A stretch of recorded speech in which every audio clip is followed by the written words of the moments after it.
Hello everyone, আমি স্মিতা। আমার নতুন একটা ভিডিওতে তোমাদের সবাইকে জানাই অনেক স্বাগত এবং ভালোবাসা। আশা করি সবাই খুব ভালো আছো, সুস্থ আছো। আমরাও ভালো আছি। তো এখন বাজে ঘড়িতে 12টা, আর এখন থেকে তোমাদের সাথে নিয়ে আজকের ভিডিওটা স্টার্ট করলাম। তো আমার রান্না বান্না সব কমপ্লিট হয়ে গেছে, ওকে খেতেও দিয়ে দিয়েছি। আর এখন আমি ওর জন্য টিফিনটা রেডি করছি, কারণ ওর আজকে দুপুরে ডিউটি বি শিফট আছে। তো ওকে টিফিন দিতে হয়, কারণ সন্ধ্যের তো কিছু খিদে, মানে সন্ধ্যের দিকে তো সবারই খিদে খিদে পায়, তো ওকেও টিফিনে দিই। আর ও বাইরে অত খেতে চায় না, ঘর থেকেই মানে টিফিন নিয়ে যেতে বেশি পছন্দ করে। তোকে এক একদিন এক এক রকম টিফিন করে দিয়েই থাকি। তো আজকে ওকে ভাবলাম যে পাস্তা দিব, ওকে জিজ্ঞেস করলাম, তো বললো ঠিক আছে দিয়ে দাও। আর যেহেতু নিরামিষ, তো তার জন্য ওকে পাস্তাটাই করে দিলাম। আর ডিম পেঁয়াজ কিছুই দিইনি। ও ডিম দিয়ে খেতে বেশি পছন্দ করে, কিন্তু যেহেতু আজকে নিরামিষ ছিল, তাই ওকে নিরামিষভাবেই করে দিয়ে দিলাম। তো পাস্তাটা রেডি হয়ে গেছে, ওকে আমি প্যাক করে দিচ্ছি। আর পাস্তা একটু বেশি করে বানাই, কারণ একটু বেশি করেই টিফিনে ওকে দিতে হয়, কারণ ও তো আর একা থাকে না, তার জন্য আর কি।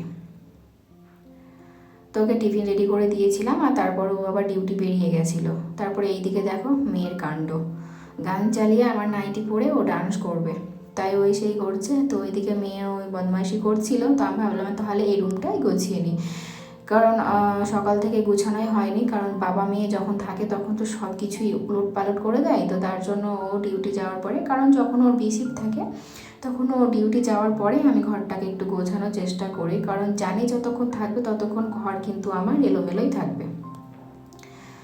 তারপরে এই তো মেয়েকে মুছিয়ে ড্রেস পোশাক পরিয়ে দিয়েছি।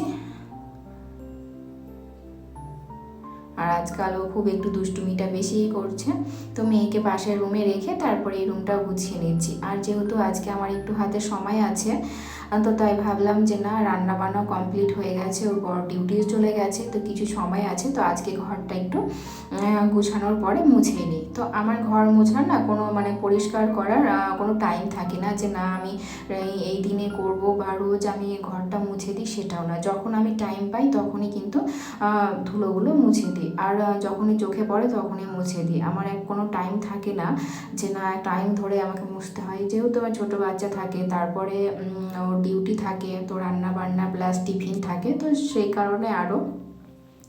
তো যখন আমি সময় পাই তখনই করে দিই, সে রাতে হোক বা দিনেই হোক, যখন আমার সময় থাকে, যখন দেখি যে না ধুলো ধুলো লাগছে, তখনই কিন্তু আমি মুছে নিই একবার করে। তো ভাবলাম আজকেও হাতে যেহেতু সময় আছে, তো আজকেও একটু মুছে নিই।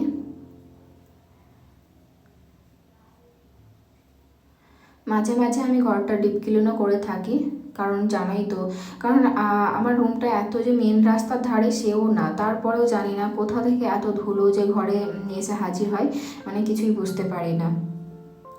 জানালাও নেই সেইভাবে, তারপরে একটা জানালা, তার মধ্যে আমি সেই জানালাটা বন্ধ করেই রাখি, তারপরে কোথা থেকে ধুলো এসে হাজির হয়ে যায় ঘরে। মানে একদিন দুদিন না করলেও মানে নোংরাই হয়ে যায়, ধুলো বসে বসে যায়। তো যার জন্যই আমার কোনো টাইম থাকে না, যখন আমার চোখে পড়ে তখনই আমি কিন্তু মুছে দিই।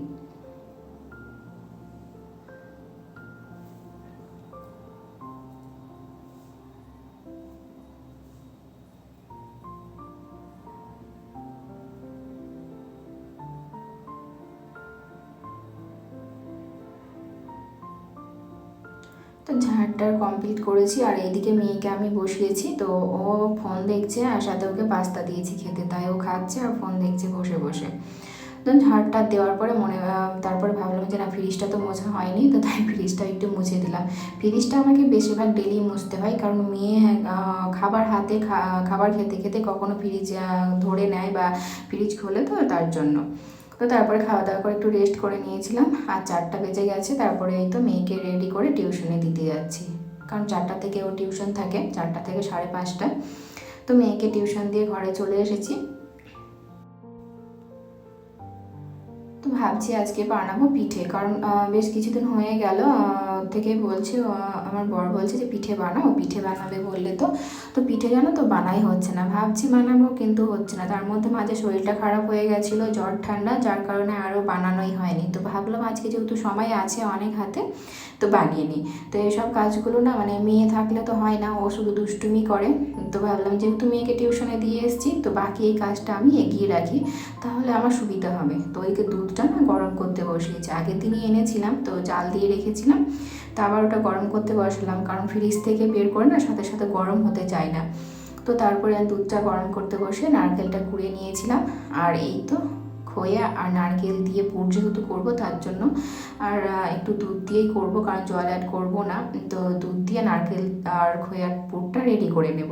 আর হ্যাঁ, ও কিছুদিন আগেই মানে খেজুর গুড় এনেছিল, তো খেজুর গুড়টা করাই হচ্ছিল না, আর পিঠেটা বানাই হয়নি, পুলি পিঠে। তো তারপরেও বলছিল যে কই তুমি তো বললে পিঠে বানাবে, বানাচ্ছ না। তো তার জন্যই আর কি ভাবলাম যে আজ সময় আছে বানিয়েই নিই। তো এই তো এলাচ গুঁড়ো দিয়ে দিলাম, আর তারপরে পুরটাকে ভালো করে শুকিয়ে নিতে হবে, কারণ শুকনো হয়ে আসবে তারপরে কিন্তু বন্ধ করতে হবে, পাকটা হয়ে যাবে। তো সাইডে রেখে দিয়েছি। আর এরপর জলটা গরম হয়ে গেছে, ফুটে গেছে। তারপর আমি সুজিটাকে না, সুজি যেহেতু সুজির করব, চালের গুঁড়ো ছিল না, তো সুজি দিয়েই করব। তো সুজিটাকে প্রথমে মিক্সারে আমি কিছুক্ষণ মানে ঘুরিয়ে নিয়েছিলাম, তো গুঁড়ো করে নিয়েছি। আর তারপর গরম জলে দিয়ে ঢাকা দিয়ে রেখে দিলাম, ঠান্ডা হলে সেটাকে ভালোভাবে মথে তারপরে পিঠে বানাবো। তো এই তো বসে পড়েছি পিঠে বানাতে। আর মেয়ে কিন্তু ঘুমিয়ে পড়েছে, টিউশন থেকে আসার পরে কিছুক্ষণ পরে ঘুমিয়ে পড়েছিল। তো যাই হোক, আমার কিন্তু সুবিধাই হয়েছে, মেয়ে জেগে থাকলে কিন্তু একটু দুষ্টুমি করতো। তো মেয়ে ওইদিকে ঘুমিয়ে আছে আর আমি এদিকে পিঠেগুলো বানিয়ে নিচ্ছি। তো দেখো সবগুলোই কিন্তু রেডি হয়ে গেছে। তো দুধ গরম করতে আবার বসিয়ে দিয়েছি, আর দিয়ে দিলাম নারকেল, কারণ দেখবে যে দুধের যদি নারকেল দেওয়া যায় না তাহলে কিন্তু খেতে বেশ ভালো লাগে, মুখে বললেও বেশ ভালো লাগে। তো নারকেল দিলাম, খুব বেশি দিতে হবে না, অল্প করে দিয়েছি নারকেল। আর দেখো নারকেলটা ভালোভাবে মানে ফুটে উঠেছে, সেদ্ধ হয়ে গেছে। তারপরে আমি কিন্তু একে একে সব পিঠেগুলো দিয়ে দিলাম। তো যখন পিঠেটা ভেসে আসবে তখনই বুঝতে হবে যে হ্যাঁ পিঠেটা রেডি হয়ে গেছে। তো দেখো পিঠেগুলো কিন্তু ভেসে উঠেছে। তো পিঠেটা আমার কিন্তু সেদ্ধ হয়ে গেছে। এরপর আমি গুড়টা অ্যাড করে দেব। তো গুড় অ্যাড করার আগে গ্যাসের ফ্লেমটা একদমই লোতে রেখেছি, কারণ খেজুর গুড় না কখনো কখনো মানে দেওয়ার পরে দুধ কিন্তু কেটে যাওয়ার চান্স থাকে, কেটে যায়। তো তার জন্য একদমই লোতে রেখে তারপরে কিন্তু আমি খেজুর গুড়গুলো অ্যাড করছি। তো সবটা কিন্তু খেজুর গুড় আমার লাগেনি, তো তাই দিয়ে দিলাম পরিমাণ মতো যতটা লেগেছে। আর এই খেজুর গুড়ের পিঠে খেতে না আমার তো বেশ ভালো লাগে। তো আমার পিঠেটা রেডি হয়ে গেছে। আর তারপরে ও ডিউটি থেকে চলে এসেছিলো, তো ও আর মেয়েকে খেতে দিয়ে দিয়েছি। মেয়ে তো বলছে দারুণ হয়েছে মাম্মা। আজকের ভিডিওটা এই পর্যন্তই, দেখা হবে আবার এক নতুন ভিডিওর সাথে। Tata, bye bye, good night.